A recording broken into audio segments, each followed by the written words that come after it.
en fuɗɗotoɗo ara mi wiri ke onon ɗiɗo adiɓe arde ɓen mi salmini on mi jarni on ko mese Diallo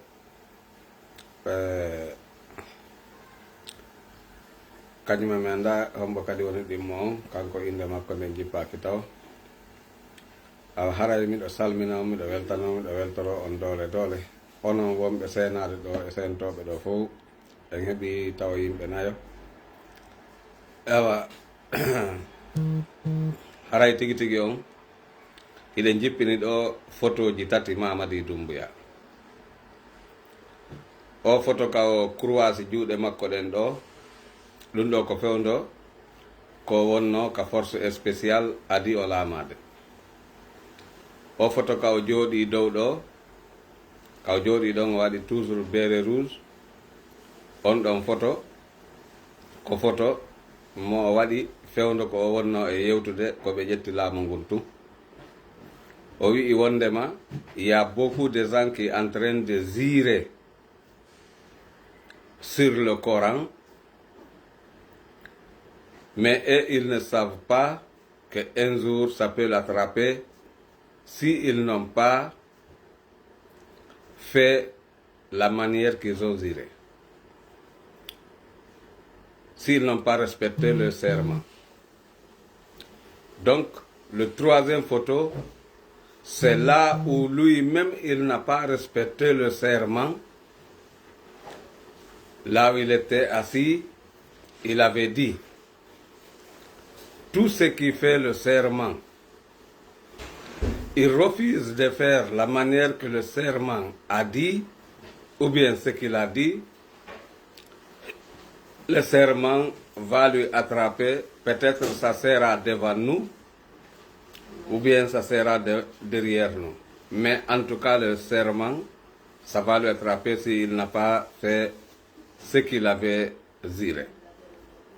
Donc voilà là où le serment a attrapé Mamady Doumbouya. Là où il a porté le képi noir, jaquette noire avec un pantalon orange. Là, le serment lui a attrapé. Devant nous tous, devant lui aussi. Pas derrière lui. Donc, la Guinée est très mal barrée en ce moment. J'ai quelque chose que je vais vous dire aujourd'hui. Cette vidéo, aujourd'hui, c'est le 18 août 2026. Diallo Mamadou Mokhtar, Diallo Mapadiami est en train de faire cette vidéo pour une grande chose. Pourquoi? J'ai eu la nouvelle.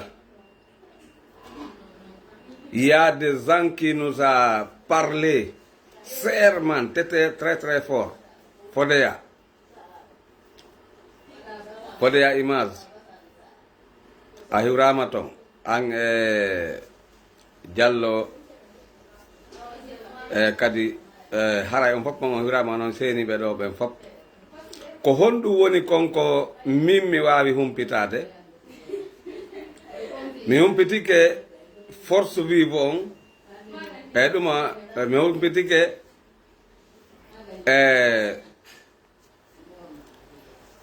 Mamady Doumbouya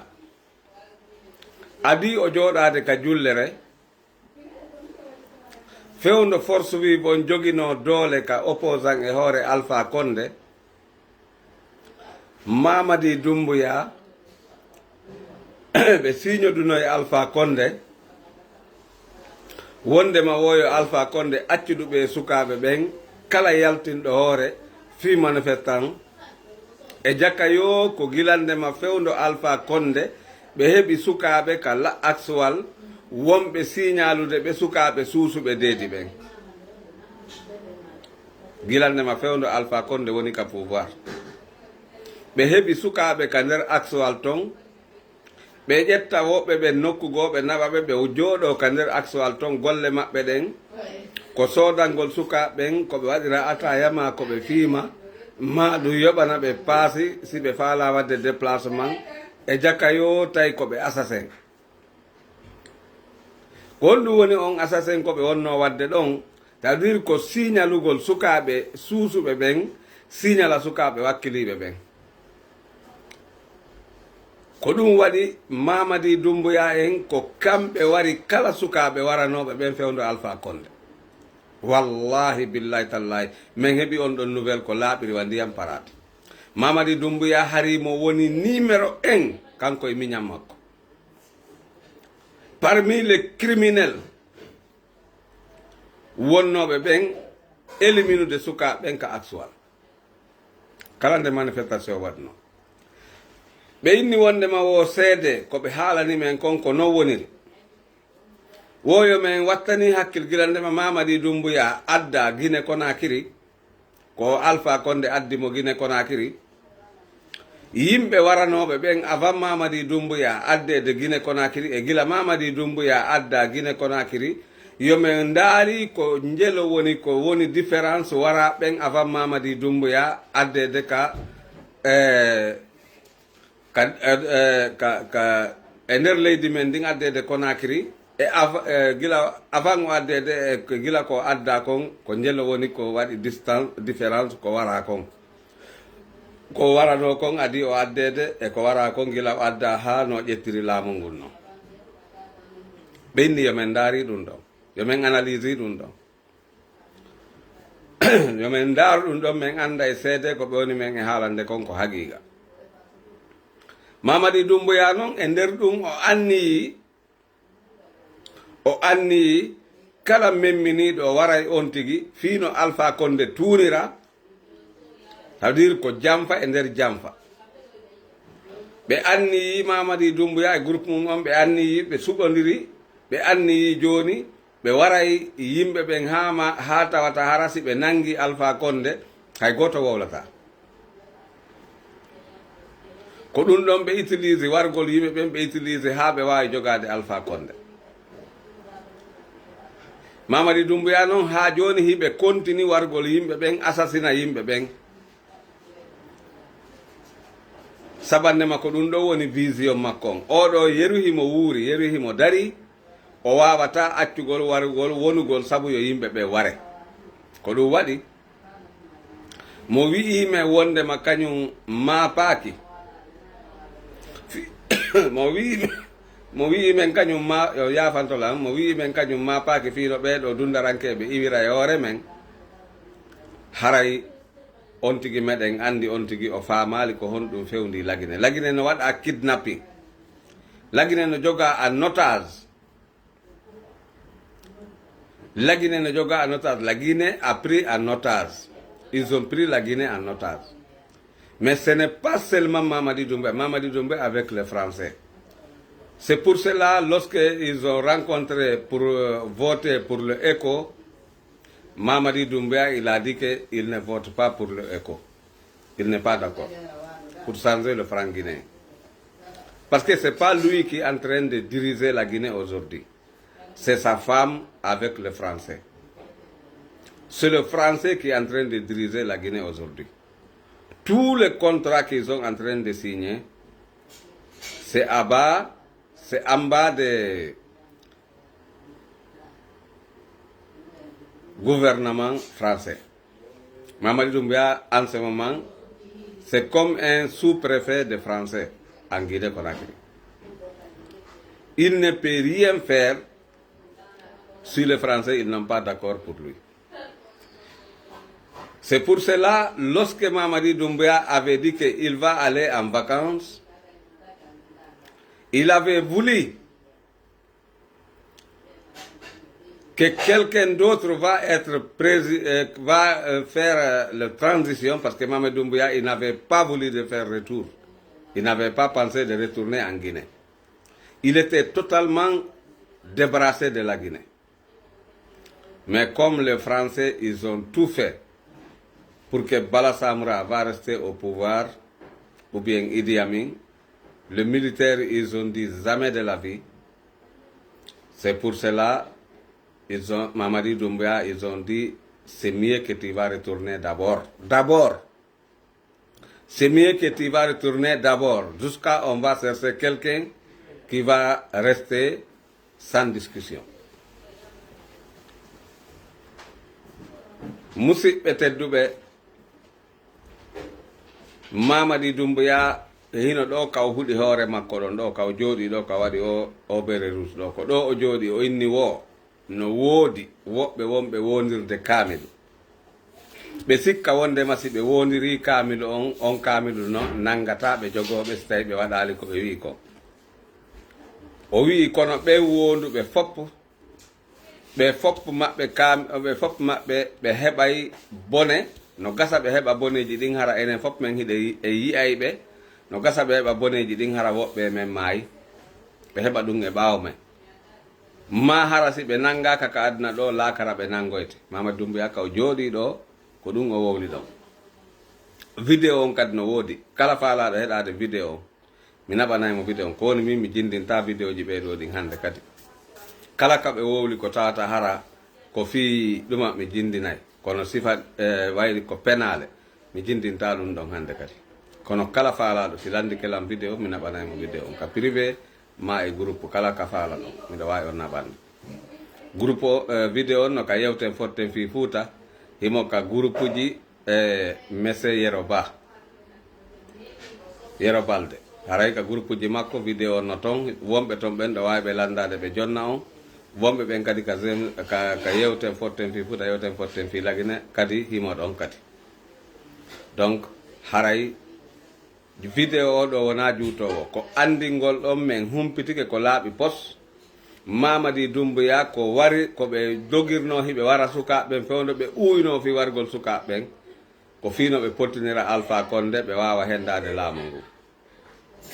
par ce que iɗen andi haɗi no woodi woɓɓe goo wonɓe pré fi faale hendagol laamu ngu kono Mamady Doumbouya en utilise wargol yimɓe ɓen ha ɓe hewta ka pale sectureya fi nangugol Alpha Condé hiɓe andi si ɓe wari yimɓe ɓen ha ɓe nangi Alpha Condé yimɓe ɓen revandikata ko sabu ɗum waɗno si ɓe sukkinno wargol yimɓe ɓen e jakka min hari mo wi'ino lan min nanayno yimɓe no inna Mamady Doumbouya no tawa e assasine ɓe yimɓe ɓen e warraynoɓe yimɓe ɓen kono hari miɗo yeddi kono ka ɓeeɗo haalannomen ɗum ɗo hecci hanki ɓe détaillani men ha laaɓi tawata kadi ko wonduɓe maɓɓe ton kamɓe force spécial on ko gilandema ɗon mi andi e jakka yo ko haqiqa ko wona e ŋunede ko andi Rimer Guinée a 90% Rimer Guinée fof wonta e gonga ɓooyi komi nani Mamady Doumbouya no wiye himo tawa e criminel ɓe wonnoɓe warde suka ɓen ka arsuwal e jakka ko gonga wayri ko ɓe o wondi ka force spécial woni ko woni ko sifani yimɓe ɓen ɓen ɗo yeddatake si ɓe andi ko on woni Mamady Doumbouya on andi joni force spécial on fusi o fetti karman nangiɓe o fetti force spécial on waɗi pecce nayyi o feccike pecce nayyi force spécial on koko nan toon ɗo hiɓe inna ɗo ɗen kilo ɓe waɗaymo joni kiloji ɗum hoolore ɗum wana andirɗon noon o wuri seeɗa maya e pooma sinara ko sens o heeɓi kilo wonta e joni kiloji hoole ɗum sabande maɓɓe buusa e mono ɓe buusiri noon Sadiba Coulibaly ɓe buusira e mono ɓe buusiri noon Toumba Diakité ɓe buusa e mono ɓe buusiri noon hedditiɓe ɓen ko ɗon ɓe fokkitani kilo joni noon si ɓe wawali mo nangude conséquence molanaɗo waɗay par ce que sukaɓe ɗuuɗuɓe no wondi e makko ɗuuɗuɓe no wondi e Baba Bari ɗuuɗuɓe no wondi e Ammara Camara ɗuuɗuɓe no wondi e groupe o Djiba Diakité kañum kadi hiɓe formude clan kamɓe kadi ɓe formude clan wondude e Mori Condé kañumma e Ousmani Gawal Djiba Diakité Mori Condé Ousmani Gawal kamɓe kadi ɓe formude clan Bawuri wonti maapiɗo par ce que o ronki andude ko honto heɓata yimɓe sukaɓe fof sari jokkude Bawuri kañumma e wiyeteɗo on Mori Sanda Kuyate ko woni formude clan on fewndo ɗo ni ko Ousmani Gawal wiyeteɗo on Djiba Diakité kañumma e Mori Condé ko ɓeɗo woni forme de clan o ka civil joni noon Ammara Camara kañum kadi no jogui groupe mum o ça veut dire ko on ɗum womi faala wiwden ɗo ni Bala Samura nattini juuɗe mum ɗen kanko on o nattini juuɗe makko ɗen joni mo heeɗiɓe kanko wayri mo andi ala wawɗo e maɓɓe hay goto e maɓɓe wawo wadde kudeta haalanali ɓe kamɓe gendarme ɓe ɓen ala joni kanko Bala Samura ni hay e goto e maɓɓe o wonda emo woni heeɗiɗo ɓe haray ko fewdo ɗon fewda fewdo ɗo tan o woni mi jogaki sina ɗum mi détaillana eno on moƴƴa kono noon si Allahu laamiɗon jaɓino gasa janggo mi wawa détaillede mi andintinay on tun Mamadi Doumbouya hino photo makko ka adi o laamade e hino photo makko ka o jooɗi himo wi'ude ka o waɗi ɗon yewtere nden o inni wondema kala wondirɗo kaamilu so waɗali golle ko o wondiri kon o heɓay ko wiyete kon kuddi ça veut dire karma nangay mo Allah on jogotomo o wino gasa noon ɓen ɓe jaɓata waɗude ɗum ɗon ɓe wondirɓe kaamilu on sali wadde ko kaamilu ko wondiri kon no gasa e yiyay ko Allah tortirta ɓe kon e yeeso men ko ɗum waɗi en innay alhamdulillahi rabbil alamin kanko Mamadi Doumbouya tigi o huɗitike ɗon sabandema o wondiri kaamilu on o yewti sifa nde yewtere labande ɗo o wondiri kaamilu on o yewti sifa ɗo o inni kala mo hutoral ɗum Allah on tortiray on tigi nangay on tigi lettamo e hino ɗo ka woni e lettade oɗo photo tammon ko photo makko on ka o yawno sarale on ka wonno e lettade ɗon nde ñande en fof e yii ko falano kon ŋaaɓude hunduko makko on ha o yanaka leydi barki Allah e yimɓe ɓe wonduno ɓen wawima jogade ha o ɗiwti ko o suluno kon haray Diallo Mamadou Mouhtar Diallo Mbappe Diamy ñande 17 lewru jeetataɓuru kitale guluji ɗiɗi e nogay e jeego ko ɗum ɗo o flas ɗo mi falano on buganade onon musidɓe an arɓe ɗo on fof mon hiɗo weltana ɗo wewlira hiɗon jarna dole waɗe keerji ɗin gaynitoɗen vidéo on kon ɗum woni komi ɓeytata ɗo miɗo yiyayno ɗo suka goɗɗo goo yeteteɗo bari mo pita maasi himo yewta en o inna yen hootu Fuuta yen hootu darne Fuuta yen hootu gollen Fuuta yen hootu kame en yen accirni gollugol nokku goo hay e nder Guinée o yen iwton arten kamen Fuuta gollen kamen fewndo ɗo ni e ɗi lebbi sakkiti ɗo mi yi'ali neɗɗo mo tawatara jama on no watti haqqille mum no heɗade ɗum ɓuri on ɗon suka kono miɗo tañƴini sina mi faayu ko on ɗon suka jippini vidéo mo miɗo waɗi mi wowli fi mande jalonji ɗin sina mi faayu ko kanko tigi woni ko jippi ɗo o wowli kanko kadi tawi kanko ko wondi ko e mande jalonji ɗin o inni wondema enen fulɓe ɓen hiɗen salaniɓe kaɓe juula ɗen salaniɓe kaɓe darna juulede ɗen salaniɓe kaɓe waɗa ɗum ɗo waɗa ɗum ɗo waɗa ɗum ɗo waɗa ɗum ɗo kono noon miɗo faala yon humpitan ono musidal ngal fof mi waɗi goye audio ji mi jippini photo ji makko mi waɗay kadi janngo mi jippinay photo makko e photo ka tawatara no yaadi e ko Mamadi Doumbouya yewti ɗo fi mi wowla fi ɗum ɗo kadi mi lando fahin si mi humpitaki ɗo e janngo mi lando so tawi woni ko kanko non siko kanko miɗo mari komi yewtamo sabandema ñande wo e ñande simi yii vidéo ji makko ɗin kesi ɗin par ce que min ko yo waɗu tun simi yii tun mi partage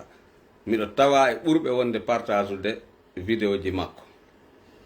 kono haray miɗo faala andude so tawi woni ko kanko jippintini on vidéo an ɗon e haray miɗo mari komi yewta e fi ɗum ɗon mouradu molanandu kono ko ha laaɓanami siko kanko e so tawi wona kanko yo Allah waɗu noon yo Allah waɗu ara wona kanko turki Allahuma mi fattike mo e Allah waɗu ara wona kanko sina ɗum haray mi ɓeydi hulde fi me ɓeydi mapade